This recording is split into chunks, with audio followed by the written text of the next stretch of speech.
kita bilang tidak subur itu kalau sudah 1 tahun berhubungan rutin, tidak menggunakan KB, tetapi belum terjadi proses kehamilan. 1 tahun aja dong. 1 tahun Tanpa KB, sebenarnya. nggak hamil, bisa dikategorikan tidak subur. Iya, jadi nggak harus tunggu 5 tahun.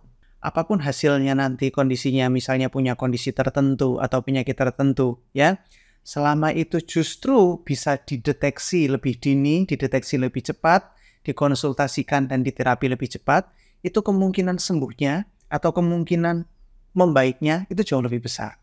Orang sehat hamil, belum tentu kehamilannya sehat. Karena ada beberapa komplikasi yang ditimbulkan oleh kehamilan. Betul. Makanya ada istilah keracunan kehamilan. Paling gampang apa dokter? Darah tinggi.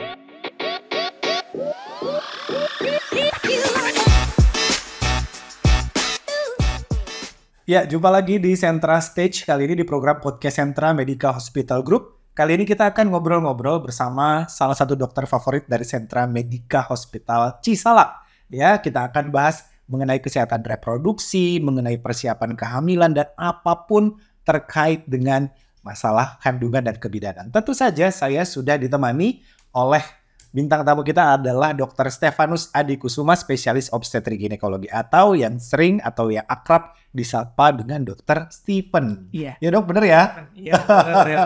Apa kabar dok? Baik-baik. Luar biasa. Luar biasa. Luar Iya. biasa. Oh, gimana kabar dokter?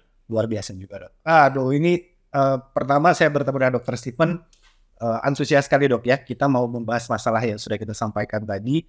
Karena tentu saja sekarang belakangan orang makin ini ya dok, aware, apalagi pasangan calon pasangan suami istri ya, yang mau menikah ya pastikan rencana ke depan akan mempunyai atau ingin mempunyai keturunan. Iya.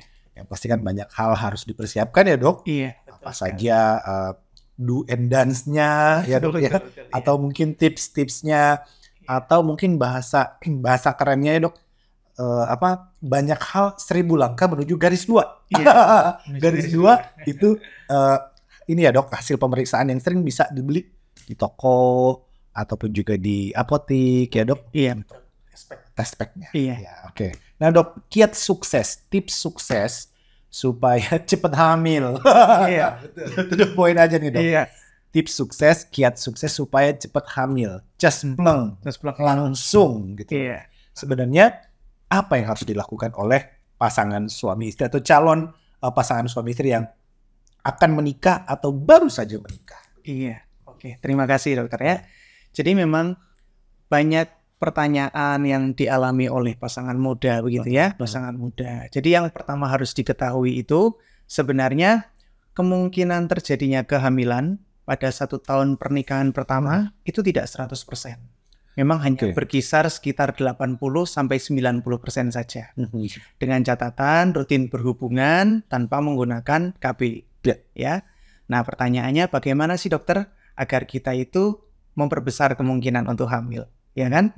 Jadi memang kehamilan yang baik itu kehamilan yang dalam kondisi ideal, baik sang suami maupun sang istri. Tentu kondisi ideal setiap orang itu berbeda-beda. Tapi kalau kita lihat kondisi ideal itu seharusnya memang dilakukan pemeriksaan terlebih dahulu. Jadi suami dan istri ini ada penyakit atau tidak, atau ada kondisi yang dapat menghambat kehamilan.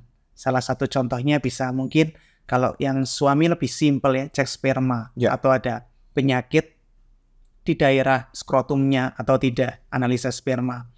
Lalu untuk yang perempuan, istri, yang calon bunda, bisa melakukan pemeriksaan USG misalnya kan, USG untuk melihat bagaimana kondisi ovariumnya atau indung telur, kondisi tubanya, sampai kondisi rahimnya.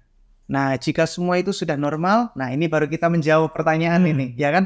Bagaimana dokter agar cespleng, ya kan? Nah, nomor 1 paling gampang itu sebenarnya pola hidup sehat.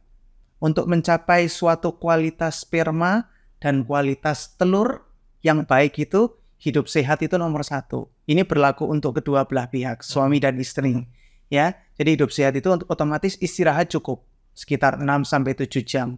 Ya, lalu tidak stres, pola makannya juga yang sehat, gizi seimbangnya 4 sehat 5 sempurna lah. Kalau orang zaman dulu kita, ya kan? 4 sehat 5 sempurna. Lalu juga kalau bisa sedang program hamil kan ini tidak mengkonsumsi rokok dan alkohol. ya. Dan juga yang tidak kalah pentingnya, berolahraga rutin sekitar 30 menit per hari sehingga mencapai berat badan ideal. Nah, kenapa sih dokter kok hal-hal ini perlu dilakukan? Sebenarnya hal ini normal sekali ya, nggak ada yang spesial. Orang zaman dulu juga lakukan. Iya, karena kalau hal-hal ini tuh yang diduga sudah banyak penelitiannya, itu bisa mengurangi kualitas sperma dan kualitas ovumnya. Contohnya rokok misalnya, kurang tidur, stres, itu jadi kualitas sperma dan kualitas ovumnya itu nggak bagus.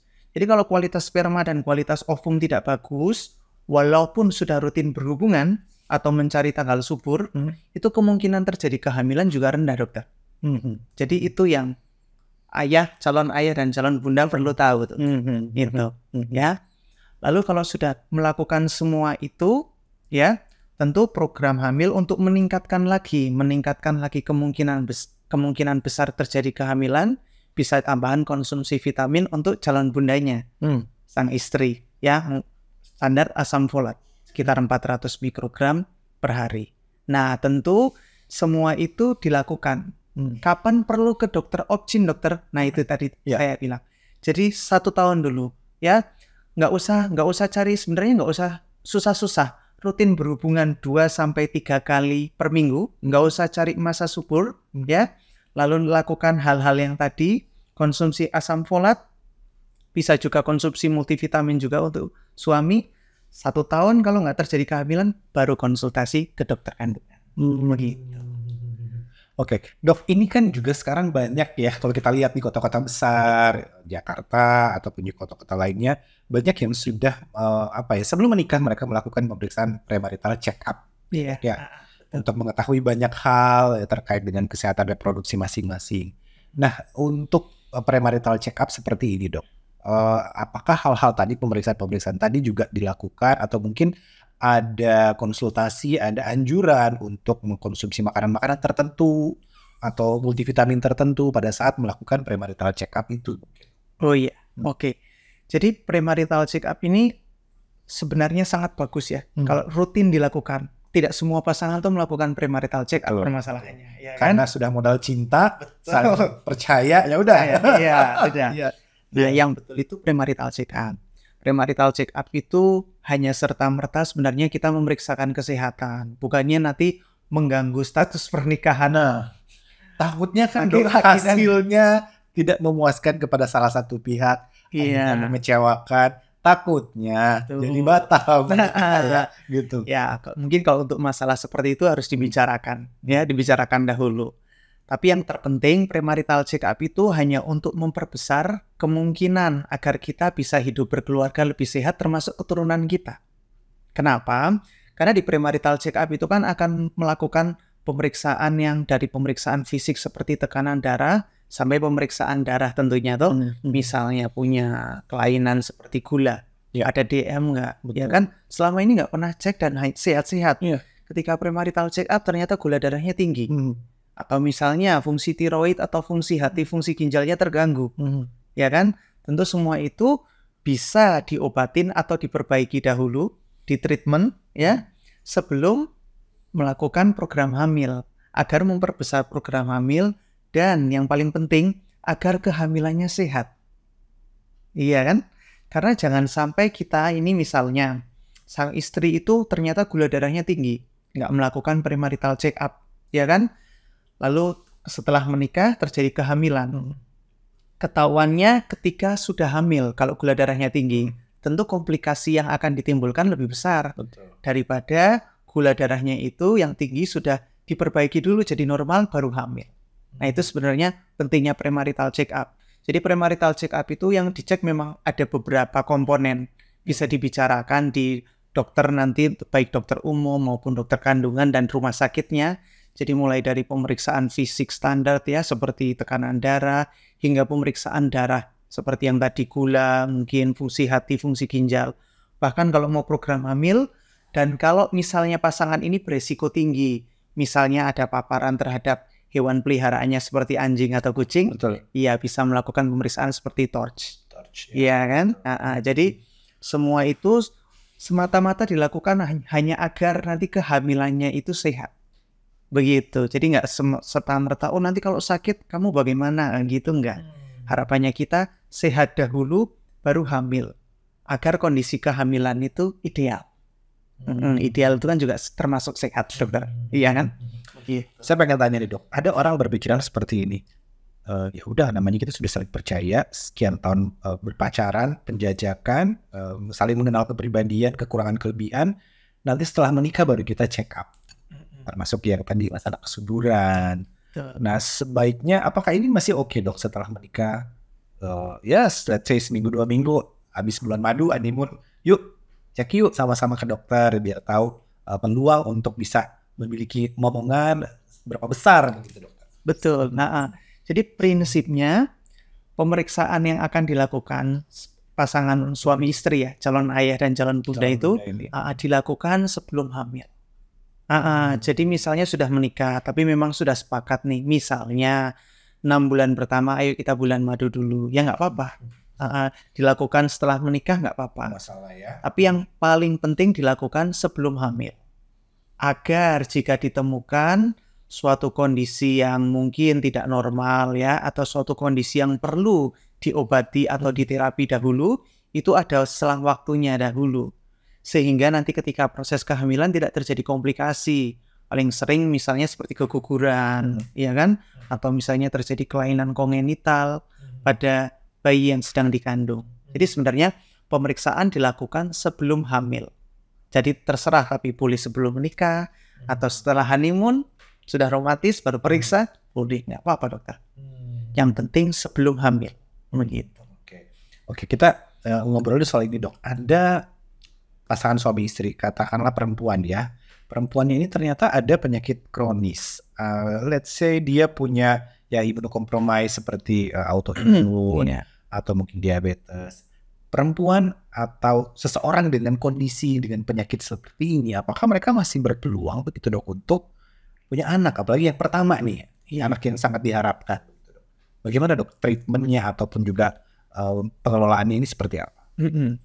Jadi untuk pasangan-pasangan terutama calon bundanya ya, yang punya penyakit kronis, apalagi penyakitnya cukup kompleks ya, seperti penyakit autoimun. Nah itu kalau ditanyain apakah bisa hamil, semua wanita yang usia reproduksi itu bisa hamil. Bahkan sebenarnya yang menghalangi kehamilan pertama itu sebenarnya adalah biasanya kelainan anatomi, ya kan? Ada sumbatan di kedua tuba atau selang itu biasanya. Tapi untuk penyakit-penyakit seperti mungkin autoimun, ya, bahkan penyakit berat seperti HIV, ditanya bisa hamil, bisa jawabannya.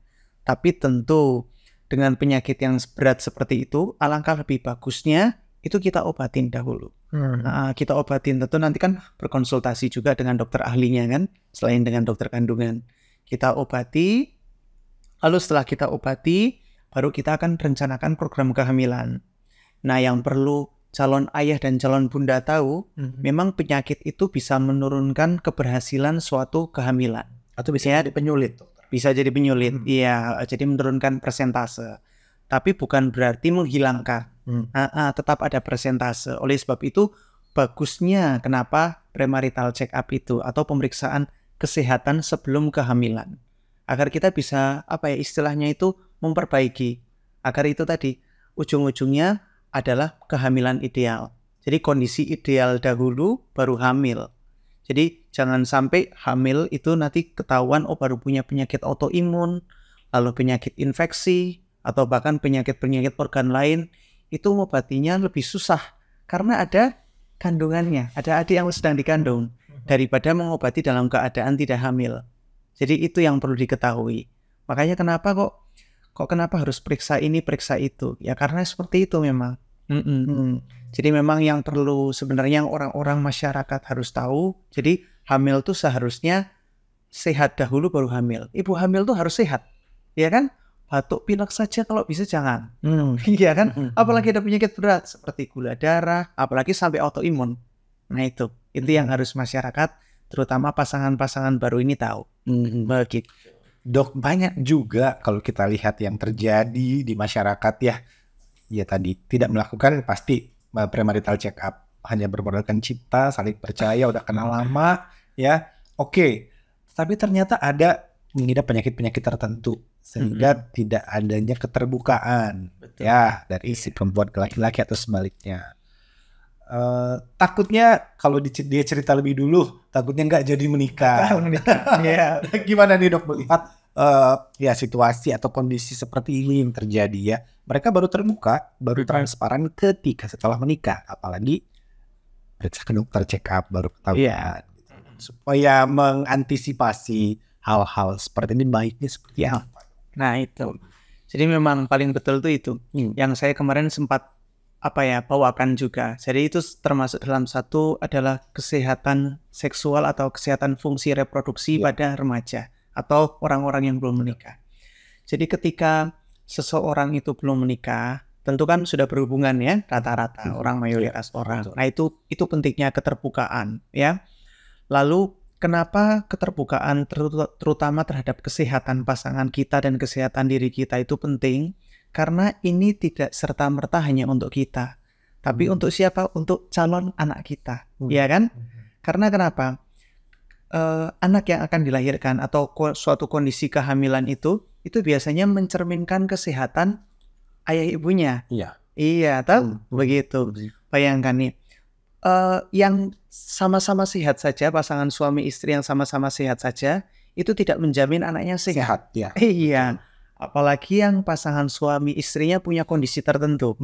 Makanya itu pentingnya diskusi ya sebelum menikah, diskusi sebelum ingin merencanakan kehamilan. Dan yang patut dipikirkan atau yang patut masuk ke dalam pikiran masyarakat, apapun hasilnya nanti kondisinya misalnya punya kondisi tertentu atau penyakit tertentu ya. Selama itu justru bisa dideteksi lebih dini, dideteksi lebih cepat, dikonsultasikan dan diterapi lebih cepat, itu kemungkinan sembuhnya atau kemungkinan membaiknya itu jauh lebih besar. Nah itu makanya pentingnya keterbukaan sejak awal. Ya kan? Karena kita berharap dong penyakit ini kita ketahui ketika stadiumnya atau makin cepat kan stadiumnya masih dini. Bukan nanti misalnya sudah lama, menikah 5-6 tahun, baru ketahuan nih, kamu punya penyakit ini, gitu. Jadi lebih baik memang periksanya itu jauh-jauh lebih mudah atau lebih cepat lebih bagus, begitu.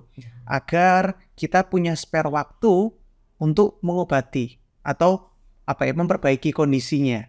Nah, yang akan nanti tetap ujung-ujungnya berpengaruh terhadap kehamilan, kondisi kehamilannya nanti, calon bunda. Makanya itu pentingnya itu keterbukaan lah. Yang penting itu diskusi calon suami calon istri ngobrol bagaimana, diskusi kan banyak sekali kan ya, mungkin diskusi salah satunya yang paling penting ya masalah kesehatan, punya kondisi apa, bahkan histori sejarah kesehatan di keluarga itu juga menentukan, karena beberapa kondisi itu kan sangat berkaitan terhadap kondisi keluarga atau kondisi orang tua kan, itu sangat berkaitan dokter, itu pentingnya juga.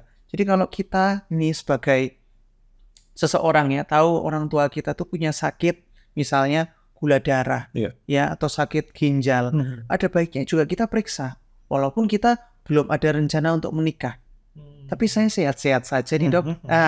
Sehat itu belum tentu organnya tidak ada penyakit, karena prinsipnya begini, tubuh itu pintar, dia selalu mengkompensasi. Kalau ada kerusakan sedikit itu nggak akan langsung ditampilkan, dia tetap nanti kerusakannya sudah banyak, itu baru akan tampil. Itu hampir semua kerusakan organ. Baik itu misalnya otak, ya, jantung, hati, ginjal. Itu kalau kerusakannya masih sedikit, 10%, itu biasanya nggak ada gejala. Begitu. Makanya lebih bagus periksa lebih awal. Begitu, dokter. Baik. Nah dok, saya pengen tanya, bagaimana dengan kondisi misalkan perempuan sewaktu dia belum menikah nih, masih gadis, sering mengalami gangguan menstruasi. Ya, let's say ada beberapa hal ya, dok. Iya, betul. Dia sering banget mengalami gangguan menstruasi. Pada saat dia menikah, apakah kronologis atau histori dia sering mengalami gangguan menstruasi pada saat dia remaja atau dia gadis akan mempengaruhi dia untuk mempunyai anak nanti, dok? Iya. Nah, ini juga perlu ini penting sekali ini ya. Jadi mungkin para orang tua atau mungkin perempuan yang di luar sana ya. Jadi ketika menstruasi harus tahu tuh siklus menstruasi yang normal dulu bagaimana ya. Pertama seorang wanita itu akan mengalami menstruasi mungkin sekitar usia-usia ya 10-11 tahun lah ya, atau SD lah, SD akhir, kelas 4, kelas 5 atau kelas 6 ya. Lalu siklus menstruasi itu nantinya tetap tidak akan langsung teratur. Nanti dia teratur mulai sekitar usia-usia 17-18 tahun. Jadi untuk para ibu atau untuk para perempuan yang masih remaja di luar sana, kok siklus menstruasinya saya kok masih belum normal, itu nggak apa-apa. Ya, karena memang dia masih mencari siklusnya sendiri. Ya, tapi siklus yang normal itu paling tidak harus tahu begini. Siklus yang normal kurang lebih itu berkisar antara sekitar 21 sampai 35 hari. Ya, itu kalau bisa jangan kurang dari 3 minggu atau jangan lebih dari 5 minggu. Betul. Lalu lamanya menstruasi itu paling tidak sekitar 2-3 hari hingga 7 hari. Jadi jangan sampai menstruasi 10 hari atau bahkan 2 minggu. Terus banyaknya menstruasi itu juga penting, dokter, ya. Jadi kalau kita pembalut jangan ini kita asumsikan sudah cukup penuh baru diganti. Jangan baru sedikit keluar ganti, sedikit keluar ganti, mungkin pembalutnya jadi banyak. Tapi kalau misalnya pembalutnya cukup penuh baru diganti, itu paling tidak butuh 3 atau sampai 4 pembalut lah maksimal. Nah, selama siklus menstruasinya seperti itu sebenarnya kita masih bisa katakan aman. Ya. Tapi kalau siklus menstruasinya sudah mengalami gangguan, 2 bulan, 3 bulan belum menstruasi, padahal dikatakan sudah cukup matang, sudah kuliah misalnya ya, atau bahkan sudah kerja umur 22-23 tahun, itu harus diperiksakan ke dokter kandungan. Ya, karena menjawab pertanyaan yang tadi dokter juga, apa yang dialami sebelum menikah atau sebelum hamil, itu juga berpengaruh nantinya untuk tingkat keberhasilan suatu kehamilan. Kalau misalnya nih seseorang wanita acuh lah, nggak peduli begitu, siklus menstruasinya nggak teratur, otomatis nanti kemungkinan kehamilannya juga akan berkurang. Karena ketidakteraturan menstruasi penyebabnya banyak. Ya kan, bisa saja ternyata dia ada gangguan di dinding rahimnya, ya toh, atau bahkan bisa punya miom atau kista, ya termasuk gangguan di siklus menstruasinya itu gangguan di ovariumnya. Ya kan, seperti penyakit seperti pada PCOS. Betul, iya, betul. Kalau hanya masih nggak apa-apa lah, nanti ujung-ujungnya juga menstruasi. Itu nanti takutnya ketika sudah menikah program hamil nggak jadi-jadi. Betul. Atau endometriosis ya dok? Ya, endometriosis salah satunya. Nah itu kan makanya lebih bagus diobatin, ya kan, diperiksa dan bisa ditangani lebih cepat. Ya kan, bayangkan kalau itu penyakit misalnya kita ngomong gampang PCOS sejak remaja. Tapi karena dia nggak merasa terganggu, dia baru periksa setelah 5, 7, bahkan 10 tahun kemudian. Tentu istilahnya stadiumnya, ya kan, kita takutkan tingkat keparahannya justru sudah lebih jauh. Kalau di terapi kan kita bisa cari tahu faktor resikonya apa, penyebabnya apa, kita bisa tangani lebih cepat. Sehingga hasilnya tentu diharapkan akan lebih bagus. Yang mana memperbesar kemungkinan kehamilan. Begitu. Luar biasa, Mek. Nah, satu lagi dok, ada pasangan suami istri yang dua-duanya berkarir nih ceritanya. Iya. Oh, lumayan lah ya. Tetapi akhirnya karena karirnya membuat mereka akhirnya memutuskan untuk menunda punya anak. Iya. Nggak tahu apakah mereka menggunakan kontrasepsi atau bisa juga dengan cara coitus interruptus, kita nggak tahu. Iya, betul. Tapi pada saat, oke letaklah KB dok ya, kontrasepsi. Tapi di saat mereka mau punya anak, ada yang bilang, ini karena udah menunda aja mau punya anak ini susah. Gitu loh. Nah, apakah ini bagaimana dok? Karena memang awalnya ada pakai kontrasepsi yang dipengaruhi oleh alat atau obat, pada saat mereka mau memutuskan punya anak jadi susah katanya. Oh iya. Nah, ini gimana? Oke, nah ini juga bagus juga ini. Menarik juga nih. Iya. Jadi sebenarnya kontrasepsi itu kalau dilakukan sesuai dengan anjuran dokter, ya dosisnya tepat, mungkin pemilihan KB-nya juga tepat, itu nggak akan mengganggu kesuburan. Karena kita juga bisa menggunakan logika untuk ibu-ibu yang sudah melahirkan anak pertama, menggunakan KB. Buktinya begitu KB-nya dilepas, langsung hamil untuk anak kedua. Betul. Jadi kan nggak berbeda juga dengan pasangan yang masih baru pertama kali menikah, dengan catatan tidak mempunyai kondisi medis yang mengganggu atau mempersulit kehamilannya. Begitu.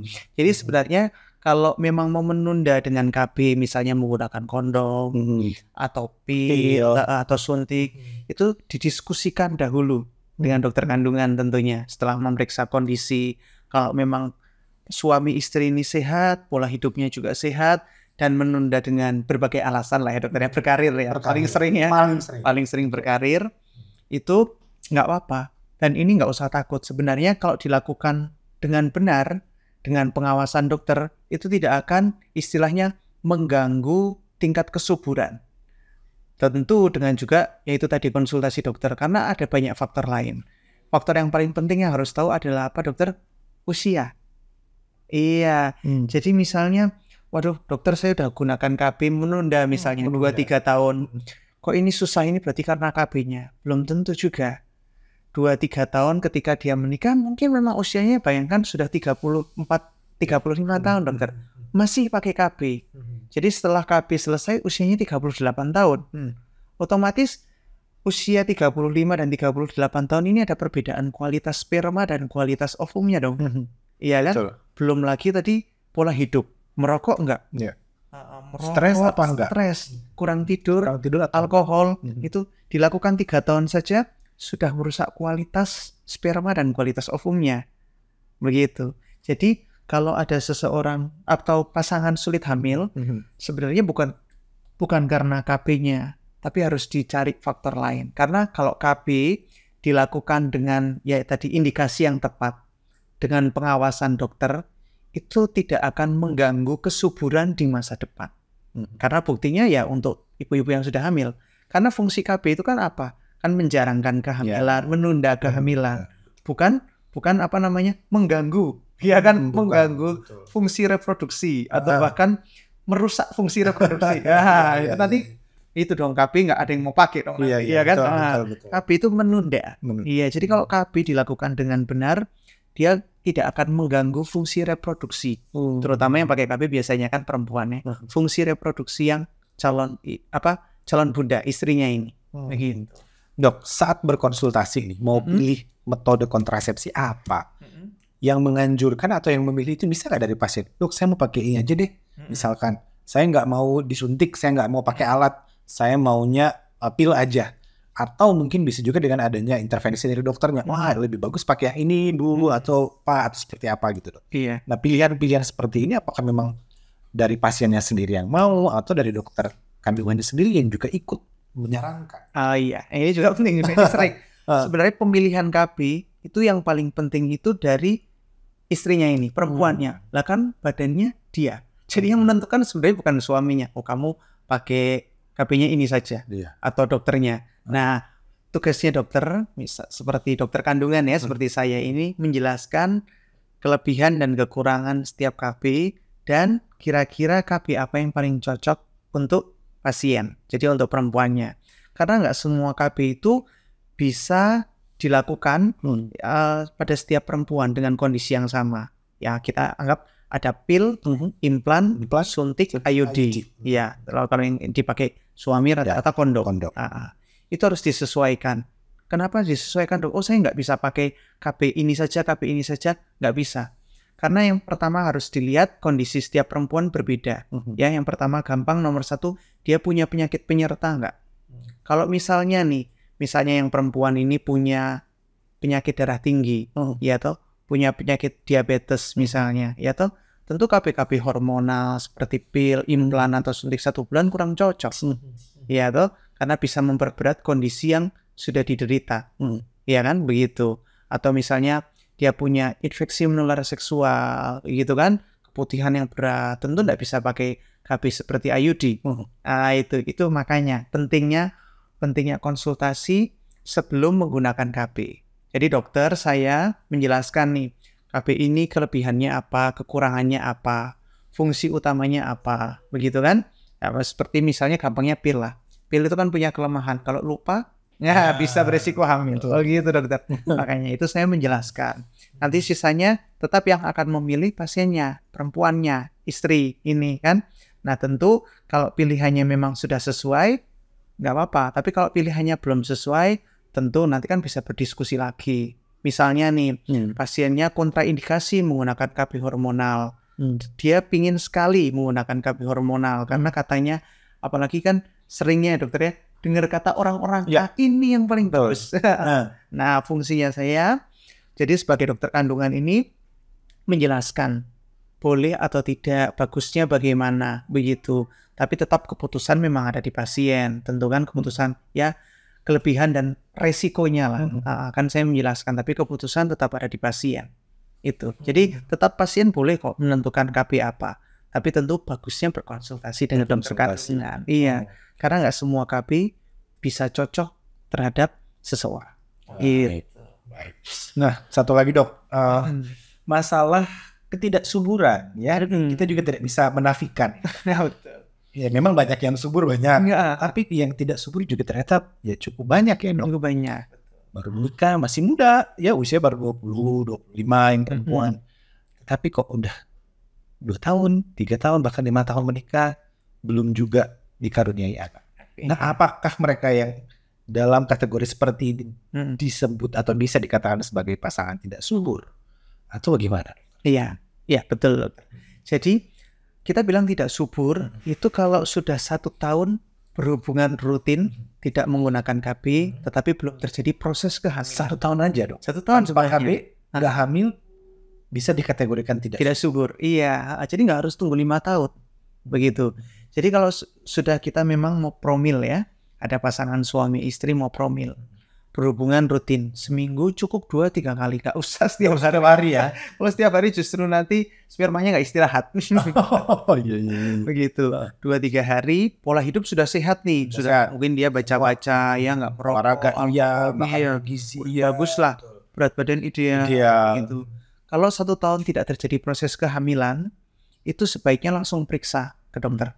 Ya tentu ke dokter kandungan akan memeriksa dari suami dan istri, ya, begitu. Kalau dari suami yang akan diperiksa simple sebenarnya, analisa sperma, spermanya cukup subur nggak? Tapi kalau yang dari istri ini yang agak banyak, nanti yang akan dilakukan pemeriksaan fisik dan pemeriksaan USG. Jadi sebenarnya menunggunya jangan terlalu lama, jangan tunggu 3 tahun, 4 tahun, 5 tahun, 1 tahun. Jika belum terjadi proses kehamilan ya dokter, kita bilang begitu. Karena kalau 1 tahun kita sudah rutin berhubungan, itu diharapkan, yaitu tadi sekitar 80-90% terjadi kehamilan. Nah kalau sampai tidak terjadi kehamilan, biasanya ya dokter ya, biasanya ada kondisi yang menghambat. Nah itu yang perlu akhirnya ditangani. Nah penanganannya nanti tergantung kondisinya apa. Itu nanti, makanya mungkin ada, dokter kalau nggak subur, nanti berarti harus sampai langsung bayi tabung ya? Enggak, belum tentu juga. Kan penyebab nggak suburnya apa? Jangan-jangan penyebab nggak suburnya yang tadi karena pola hidup. Pola hidup sudah bagus. Penyebab nggak suburnya kedua ternyata ketika dianalisa spermanya sudah sehat, ternyata gangguannya di istri, ternyata selama ini ada penyakit seperti miom, ya toh, atau bahkan endometriosis, atau bahkan PCOS. Begitu. Makanya, jadi itu pentingnya seperti itu. Nah penanganannya seperti apa tergantung penyebabnya. Jadi sebenarnya cukup 1 tahun dokter, jangan tunggu 5 tahun, kelamaan 5 tahun. Oke, taruhlah 1 tahun dok. Setahun kemudian dia periksa, semua oke ternyata dok. Tidak ada faktor penyulit, sperma kualitasnya bagus, perempuannya juga sehat. Apakah anjuran untuk misalkan inseminasi atau bayi tabung, apakah itu sudah bisa dianjurkan dok? Karena ada yang bilang, wah bayi tabung nanti dulu, tunggu dulu inseminasi berapa kali, error gagal, baru masuk ke bayi tabung. Atau seperti apa baiknya? Betul juga ini dokter, ini banyak yang sering ditanyakan. Jadi kalau kita bilang ini semuanya itu sudah normal, bisa dipastikan normal ya. Berarti ketidaksuburannya ini adalah ketidaksuburan yang tidak bisa dijelaskan, anal. Ya, ketika ketidaksuburan ini misalnya tidak bisa dijelaskan, langkah-langkahnya itu dikonsultasikan dengan dokter kandungan. Tentu dokter kandungan akan menyesuaikan kondisi pasien, ya banyak yang disesuaikan. Apakah misalnya dengan obat-obatan dahulu misalnya, atau langsung dengan inseminasi buatan, atau bahkan langsung bayi tabung, itu disesuaikan. Karena kondisinya balik lagi kan harus melihat bagaimana riwayat pasien, punya penyakit enggak dahulu, lalu usianya sekarang bagaimana. Tentu usia yang makin lanjut kita mungkin nggak punya banyak waktu kan Tapi kalau usianya makin muda, kita bisa coba dulu hal-hal yang mulai dari simpel dulu. Nanti misalnya bisa menggunakan obat-obatan yang merangsang atau masa suburnya begitu, agar masa suburnya bisa lebih diketahui, begitu kan? Merangsang masa suburnya. Masih belum bisa, baru lanjut dulu ke inseminasi buatan. Ya kan, beberapa kali, beberapa siklus, ya baru belum bisa, kita lanjutkan bayi tabung. Ya kan? Tapi untuk mungkin beberapa kondisi pasien, misalnya yang usianya sudah sedikit lebih tua misalnya, ya kan? Lalu misalnya dia pernah punya riwayat sakit berat, atau memang ini anak yang sudah sangat diharapkan, mungkin ya dokter bisa mempertimbangkan untuk melewati beberapa tahapan, begitu. Tapi tentunya seperti tindakan-tindakan yang tadi, untuk memperoleh atau mencapai kehamilan, tentu harus diskusi dulu dengan dokter kandungannya, begitu. Jadi memang sekali lagi tidak bisa disamaratakan, dokter. Ya, kok dia kok langsung di bayi tabung sih? Kenapa kok saya kok langsung kok dengan obat-obatan dulu? Padahal dengan dokter yang sama, di rumah sakit yang sama. Iya, nah gitu. Kondisinya berbeda. Tentu dokter akan menyesuaikan. Dan tentu tetap akan berdiskusi mana yang terbaik untuk pasien. Begitu kan? Jadi dokter nggak akan langsung, oh bayi tabung. Enggak. Tapi tentu tetap akan mendiskusikan. Jadi kita bagaimana cara yang terbaik dan paling nyaman untuk pasien. Begitu. Dengan harapan juga kehamilan tercapai. Gitu. Baik. Satu lagi dok, soal pola makan. Ya ada juga pasangan suami istri yang sampai bela-belain, katanya suami biar suruh makan toge. Betul. Iya. Atau misalkan ada makanan tertentu misalkan dok. Nah apakah untuk pola makan dari jenis-jenis makanan tertentu juga ikut bisa membantu bikin subur atau nambah subur? Betul. Ini tentu bisa sekali dokter. Kalau kita melakukan pola hidup yang sehat, pola makan yang sehat ya, 4 sehat 5 sempurna. Karbohidratnya tepat, seratnya sayuran tepat, terutama mineral, dan juga daging-dagingnya tepat, itu memperbaiki kualitas sperma dan kualitas ovum. Itu. Jadi pola makan yang baik itu juga akan menentukan seberapa bagusnya nanti sperma dan ovum yang akan diproduksi. Tentu jangan konsumsi makanan yang mungkin terlalu proses food begitu ya, makanan cepat saji, fast food, junk food, lalu makanan-makanan yang dengan kadar lemak tinggi. Makanya itu tadi berat badan ideal. Ketika berat badan ideal berarti kan diharapkan tubuh juga sehat. Jadi tubuh sehat, tidak istilahnya kadar lemak juga tidak terlalu tinggi, ya kan? Jadi ovum dan sperma yang akan dihasilkan oleh pasangan suami istri ini juga sehat. Akan mempengaruhi kesuburan dong tentu ujung-ujungnya, begitu. Nah makanya untuk makanan-makanan apa yang bisa mempengaruhi kesuburan, sebenarnya tidak perlu makanan spesifik begitu. Ya, kayak tadi ya sayur toge itu ya. Sayur toge nggak harus tiap hari makan itu ya. 2-3 hari sesekali, yang penting seimbang dia. Misalnya gampangnya kan karbohidrat kan ya, nasi, sayurnya ya, lalu protein ya, telur, daging, ikan, lalu tahu tempe begitu, bisa konsumsi susu, dan juga mungkin boleh ditambahkan lah multivitamin dan mineral ya, paling gampang asam folat kan, itu bisa dikonsumsi oleh suami dan istri juga. Jadi nggak melulu harus istrinya terus, karena ingat proses kehamilan itu dua pihak, sperma dan ovum. Percuma ovumnya sehat, tapi spermanya nggak sehat. Iya, jadi multivitamin juga berlaku kedua belah pihak. Suami minum, istri minum. Iya, begitu. Jadi agar proses kehamilan itu bisa tercapai. Begitu. Jadi ya istilahnya itu tadi, meningkatkan kesehatan atau kemungkinan besar terjadinya kehamilan. Jadi proses makan, asal makannya sehat, tidak ada istilahnya makanan dewa itu yang harus dikonsumsi, toge atau apa ini aja, makan sehat itu sudah cukup sebenarnya, sudah lebih dari cukup. Dan konsumsi multivitamin, pola hidup sehat cukup. Kalau ada 1 tahun belum kehamilan, baru konsultasi, kita cari penyebabnya. Begitu. Oke, lalu terakhir dok, kalau pada saat sudah hamil, sudah sukses hamil, seberapa banyak dia harus datang berkonsultasi dengan dokter? Ya udah, saya kan udah hamil, kan sudah sukses nih tujuannya kita gitu. Apakah nanti ke dokternya pada saat mau melahirkan saja, atau baiknya seperti apa? Nah, bagus juga ini dokter ya. Jadi kunjungan ke dokter, memang kan kita ada rekomendasi dari WHO, rekomendasi di Indonesia ya. Trimester pertama 1 kali, trimester ketiga. Iya. Jadi ketika kontrol ini akan diperiksa Sehat meloncat trimester kedua, dok. Trimester ketiga. Nah, ini juga gampang ini. Jadi sebenarnya begini. Jadi kenapa harus di trimester 1 atau trimester ketiga? Karena kehamilan yang resikonya paling tinggi itu biasanya terjadi di trimester 1 dan trimester 3. Biasanya kehamilan di trimester 2 biasanya ya relatif aman.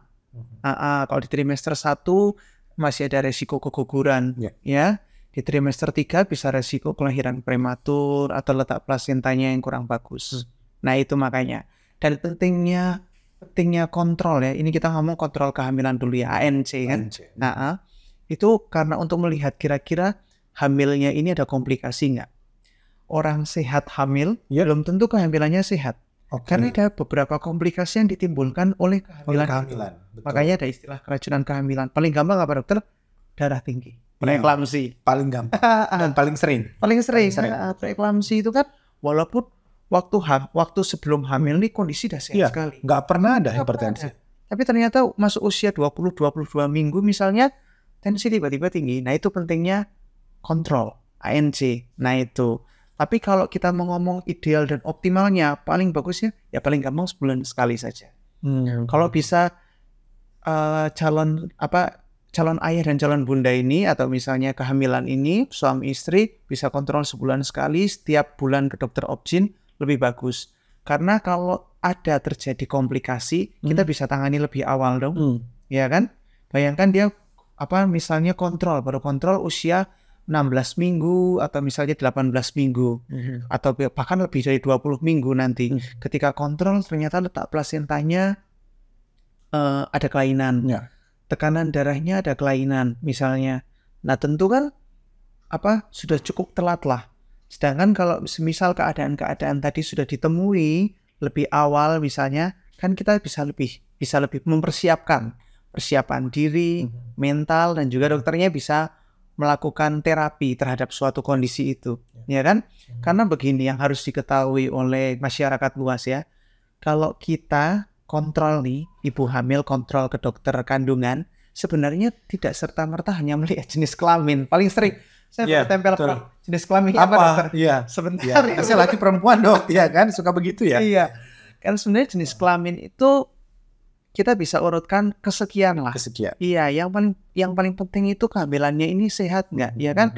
Misalnya organnya lengkap nggak, ada lilitan tali pusat nggak, ketubannya cukup atau tidak, ya toh? Terus posisi juga, ya kan? Nah, itu pentingnya. Jadi nggak serta-merta melihat jenis kelamin. Bahkan ya dokter ya, kalau kita kontrol itu bahkan kita bisa menentukan atau memperkirakan jenis persalinannya apa. Karena contohnya begini, saya sudah punya 2 anak dokter, ini kehamilan ketiga, 2 anak normal kok dokter, gitu. Tapi kehamilan ketiga belum tentu normal. Kalau tiba-tiba letaknya lintang, nggak bisa lahir normal. Kebalikannya dok, mungkin anak pertama dia seksio, apakah anak kedua bisa normal? Nah, itu juga sama juga, itu pentingnya juga USG juga, atau pentingnya pemeriksaan ANC ya. Jadi kalau ditanya setelah SC apakah bisa lahir normal? Bisa, dokter, jawabannya. Tapi banyak syaratnya. Ya, syaratnya mungkin jarak dari SC ke kehamilan sekarang sampai ke kehamilan kedua, berapa tahun kan? Kalau makin rendah misalnya cuma 1 tahun, biasanya kita nggak sarankan. Paling tidak sudah di atas 2-3 tahun. Terus misalnya berat bayinya, adiknya gimana? Adiknya besar misalnya 3.500. Kita juga nggak sarankan. Karena bisa resiko ruptur atau resiko jebol, ya kan? Lalu juga jumlah air ketubannya bagaimana, posisinya juga gimana. Kalau susah, biasanya dokter sudah nggak sarankan lagi.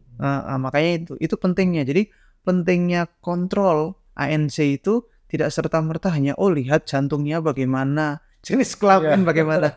Bahkan dokter dan pasien bisa memperkirakan ini bagusnya nanti jenis persalinannya apa. Begitu. Makanya sangat penting kontrol ke dokter kandungan. Kalau bisa sebulan 1 kali. Itu yang paling ideal. Minimalnya kurang lebih ya kontrol ANC itu sekitar 5-6 kali, 2 kalinya ke dokter obgyn. Begitu. Itu sudah minimal sekali ya.